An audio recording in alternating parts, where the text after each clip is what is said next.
The good thing with many of us coming from Nigeria is you come with unquenchable drive. That drive is one of the most important blessings that we have. We come with. What are the chances that a young black man comes all the way from Africa and owns one of the biggest black firm in the whole of the province? As early as my first year as a lawyer, Mr. Smith was told me that one day you're going to be one of the best in the country. Wow. I think we're just You thought he was just saying it like patting me on the back. it's just a positive I don't guy. know what he saw, but having someone like that constantly reaffirm your competence, reaffirm where your destination, wherever you're going, is very, very helpful. When you come here, the very first challenge would be to survive, right? But to me, the greater challenge was self-belief. I had a lot of self-doubt. We call it imposter syndrome. It doesn't matter how good where you're coming from. It doesn't matter how connected you are. You come here, you're completely vulnerable. Starting all over. You're starting all over. I say that moving from one country to another is less physical transition and more psychological transition. Did I just lost on national TV? My name is Charles Osuji. I'm the CEO and managing partner of Osuji & Smith Lawyers, a full-service law firm in Calgary, and this is my journey.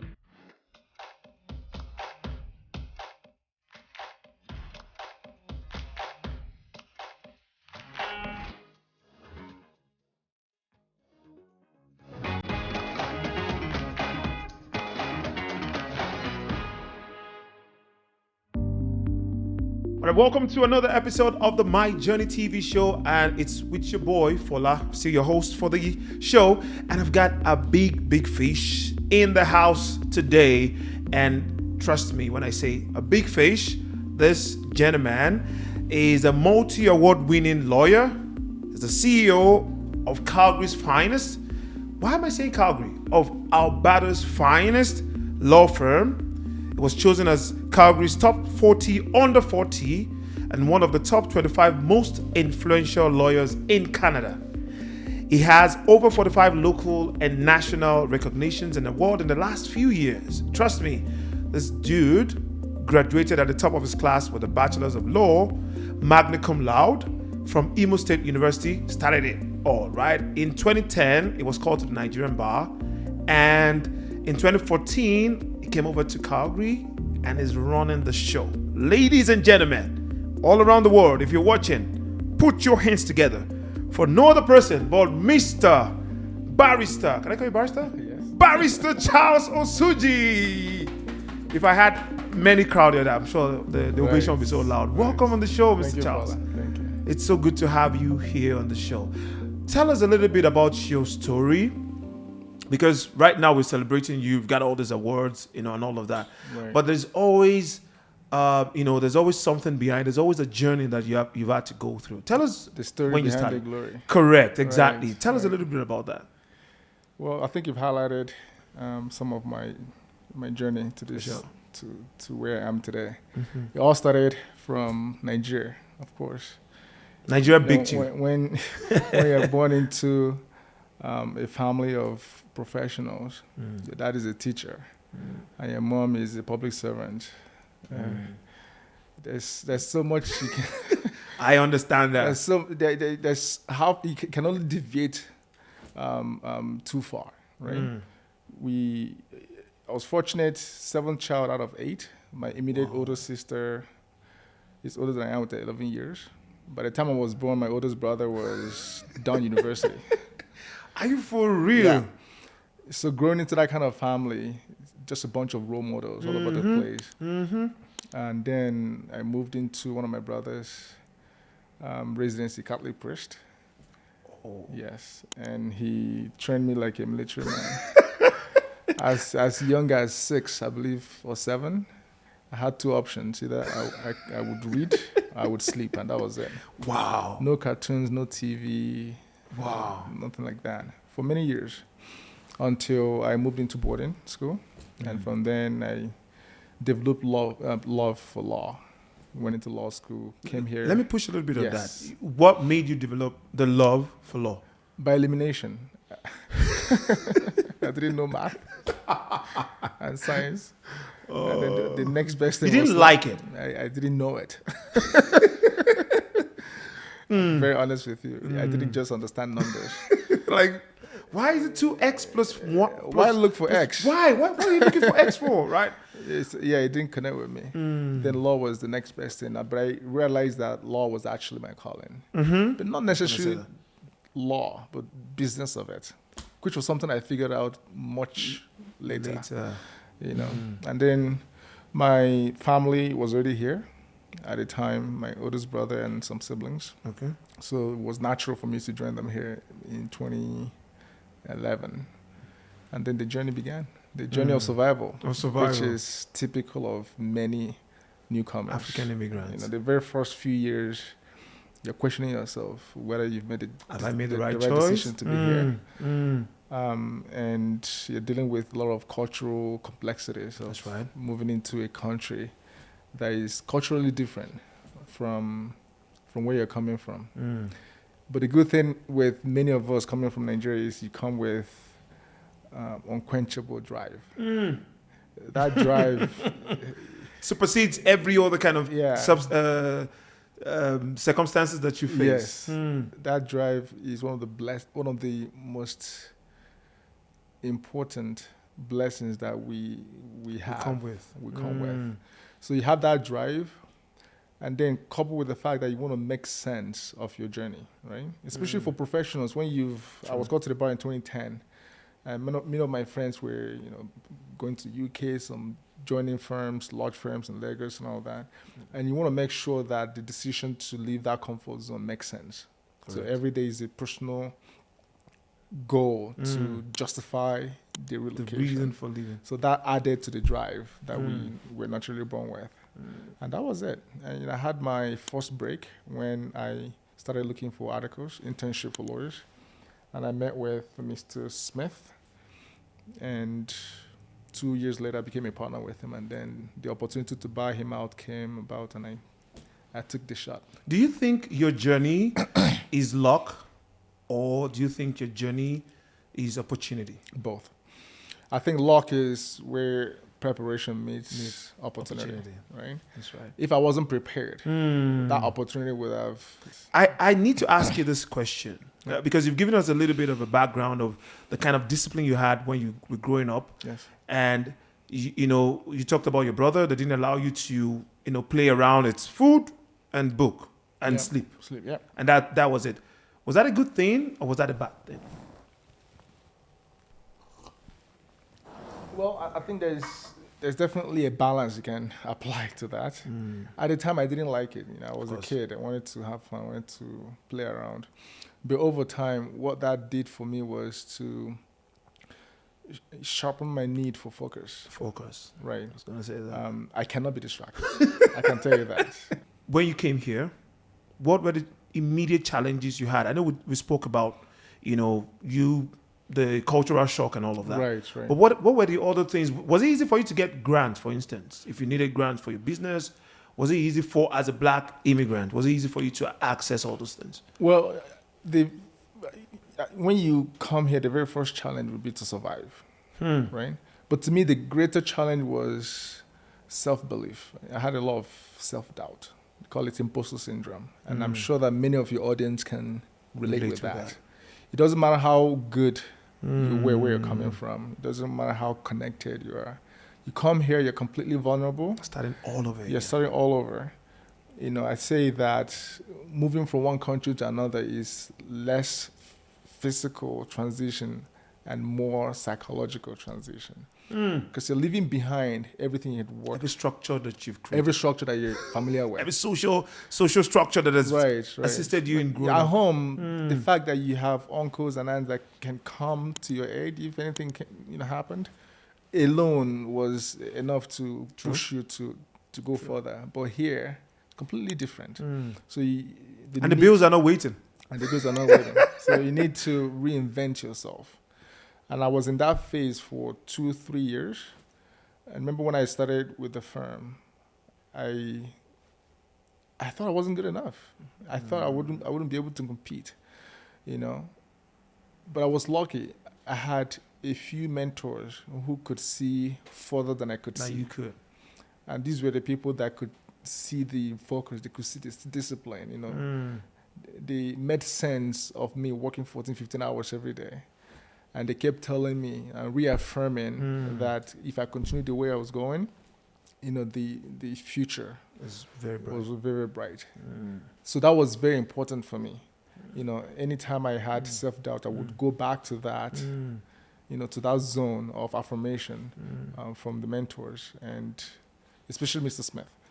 Let's keep that thought, because we're going to take a break right now. Right. When we come back, we'll delve deep into it. Don't go nowhere. It's still the My Journey TV show. We'll be right back.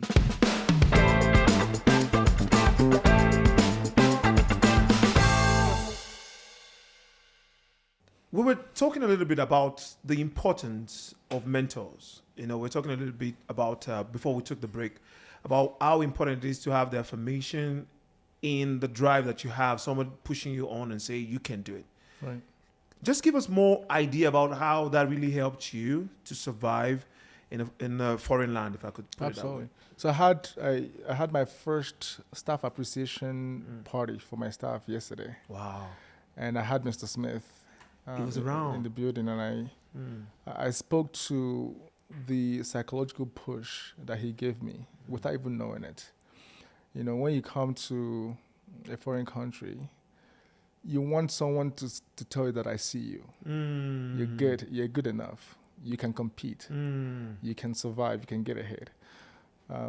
Having someone see you in that manner and consistently see you in that manner, you know, makes a lot of difference. You know, as early as my first year as a lawyer, Mr. Smith told me that one day you're going to be one of the best in the country. Wow. I think we're just... You thought he was just saying it like... patting me on the back. It's just a positive I guy. don't know what he saw, but, you know, having someone like that constantly reaffirm your competence, reaffirm where your destination, wherever you're going, is very, very helpful. Tell us what you do as a lawyer, because I know law is divided into, I think, international jurisprudence, business. I think I've had even about international logistics and freight and all of that. Right, Tell us what you do, particularly as a lawyer. Fundamentally, I help people as a lawyer, but we do certain practice areas in our firm. We do personal injury, employment, civil litigation, business, corporation, real estate, and all whatnot. My goal is to have a firm, a one-stop shop where anybody who walks in has someone that can help them. And not just anyone that can help them, someone that looks like them. So I run one of the most diverse law firms in the country. I think there's about 33 of us now, 22 lawyers, and 10, 11 assistants. And we grow each day. Nice.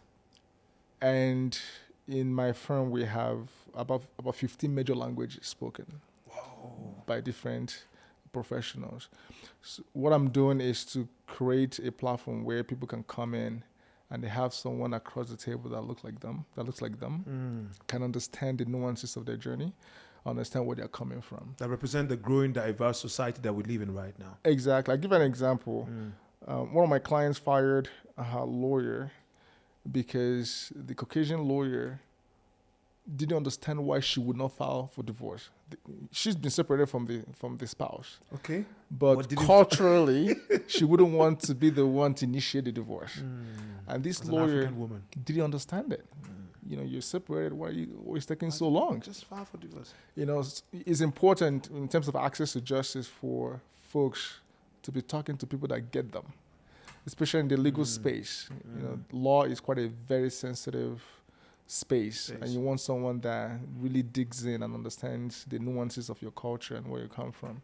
So that's what we're doing in the firm. We have people from all over the world represented, you know, in my firm at this point, so that people feel heard. Nice. Okay, so let's talk about when you took over the firm. Right. It was Osuji and Smith, and I'll give you a short story because I came in 2019. And I'll drive past that. I'm bad with streets and 14th Street. I'll drive past. I know there used to be not that there used to be. It's still there. There's an hospital there on that line when you're coming down from the northwest. I think Lori John John yeah. Lurie, right? Yeah. So I drive down there, and when I drive past, the first time I saw Osuji and Smith, I was proud. Right. I've never met you before. I'd never heard. I'm talking about a week after I came to this country. Right. I drove past and I saw Osuji and Smith. I was proud. But the question I'm going to is, how small was it when you took over, and how is it right now that you guys are doing very great things? Right. When I took over, there was 5 people, and now there's 32 of us. Wow. In the last 1.5 years. And when I took over, I had the choice of going with an anglicized name. I've gone with Charles Smith. Yeah. Right? Imagine how I felt seeing that name. And I'm Right, serious. right. Just seeing Osuji and Smith, I was glad. Right. If you change that to Charles, it would have just been another normal. So before I took over, it was Smith Law Office. And then I debated what name to go with, whether to go with Charles Smith, Charles and Lawyers, or whatever it is. And I realized there was need for representation. You deliberately, Yes. you knew what you were doing. Yes. And it was important. And I'm sure a lot of people have driven past that road too and felt, because I always thought if I was going to have any law case in the city, Right. this is definitely going to be the firm that I would come to. Right. That's how I felt at that time. So that was a good thing. Thank you very much for that. I would want to really appreciate you for that. Right. Now let's go to the awards that you won. Why are you winning so many I awards? wonder. Why are you winning so many awards? What's going on with the awards? Well, the first 2-3 years here, I focused on getting better, right? You come here and you hear so many narratives about immigrant success. Some people will tell you can never be a lawyer. Some will tell you that we can never succeed. Oh no, the boardroom is meant for white people, and it's just a bunch of narratives out there. But what I've noticed, and I say this in all my interviews, is when you spend quite some time on getting better By yourself. in what you do, your talent cannot be dismissed, right? Regardless of what you sound or what, your heritage, spend time on getting better, spend time on improving your skills and your craft. People would pay attention and people start noticing. I think that is what happened. The first 2-3 years, we just buried my head, got better at what I do, and then people started paying attention, people started leaving reviews, people started nominating me for awards, and here we are.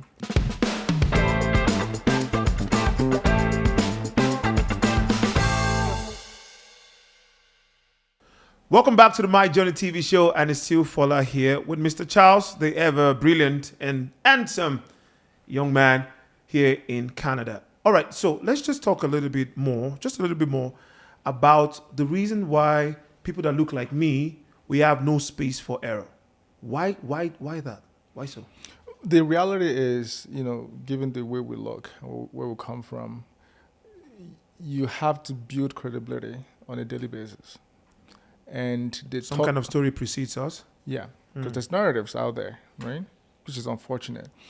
It's unfortunate that many people don't think that you deserve what you have. And the moment you slip, that prejudice begins to manifest. So it's important that we remain steadfast.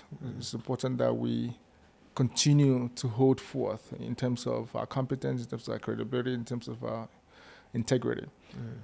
Because if we slip, recovery might be slow or might be impossible if not. Wow. Does that put more pressure on us, though? It does. But it's good pressure, right? It's the kind of pressure that keeps you on edge on a daily basis so that you're very intentional about your company, you're intentional about the decisions you make, you're intentional about the company that you keep, you're intentional about your progress. My journey is quite a descriptive name. Given immigrants who are successful, a platform to share their story is quite a selfless act on the part of your crew. You have no idea who is listening, who is being inspired.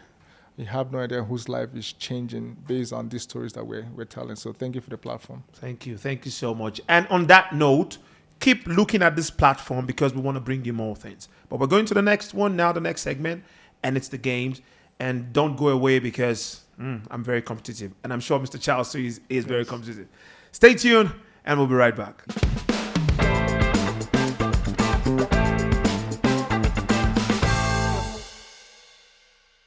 Let's have the first spin. And the first game is Rapid Reels. Let's roll the second one. Karaoke is the second game you've been playing.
It's coming down for sure.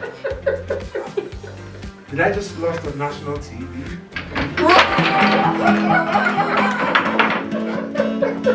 All right, so you won the spot of the game. Thanks for playing, Mr. Charles. It was really, really fun having you on the set. How do you feel about being on set today?